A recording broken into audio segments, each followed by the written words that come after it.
Facebook page name not changing problem fix.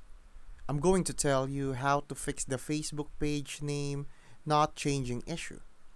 First, make sure you're eligible. Your page must be at least 7 days old and need to be an admin to request a name change. Also, Facebook doesn't allow frequent changes or misleading names. If you meet the requirements, here's how to request a name change. Go to your Facebook page, click on your profile picture or your name in the top right corner, select Settings and Privacy, and then go to Settings. In the search bar, just type in Change Name and follow the prompts. Enter your new page name and click Review Change. If Facebook denies your request, it could be due to policy violations. Try a slightly different name or wait a few days before attempting again.